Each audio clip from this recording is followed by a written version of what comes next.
Ehitamine on üks väga imeline asi minu meelest, kui seda lähemalt vaadata. Nii kaua, kui mehed töötavad nulltsükliga seal maa all, maa sees, teevad vundamente, maa-aluseid korruseid, siis mööda käia tegelikult ei märkagi, et mis selle ehitusega juhtub. Aga me lõpetasime ühe väga tõsise mõttega meie 2 nädalat tagasi olnud loo, et maja asub suhteliselt lähedal suurele teele.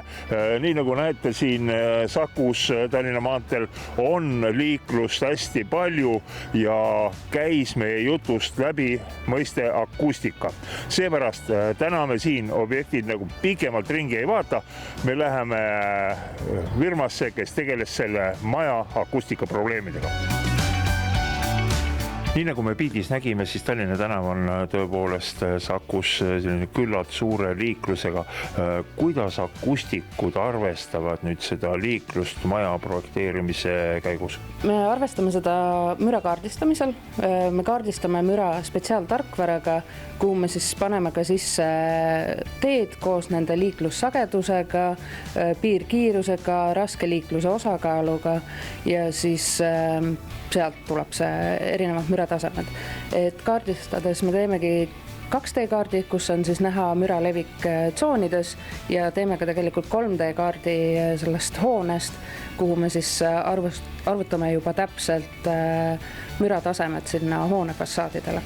Kumb nüüd olulisem on selle maja akustilise seisukoha pealt vaadates, kas maja seinad või avateited? Siseruumides lõpliku tulemuse seisukohast on kõige tähtsamad ikkagi aknad, et üldjuhul hoone väliseid enda konstruktsioonide helipidavus on piisav ja kuna klaaside heliisolatsiooni omadused nii head ei ole, siis see on see kõige tähtsam alati. Erinevad akustilised nõuded saab jagada erinevate valdkondade vahel. On olemas siis õhumüra isolatsioon ehk kui palju olmemüra, inimese kõne, telefonid, telekad kostavad ühest ruumist teise. Siis on meil löögimüra isolatsiooni nõuded ehk sammumüra, jooksmine, laste mängimine ülemisel korrusel. Täiendavalt on meil siis liiklusmüra nõuded siseruumides, tehnoseadmete müra nõuded ja samuti ka järelkõla kestus, mis kirjeldab siis ruumide kõlavust.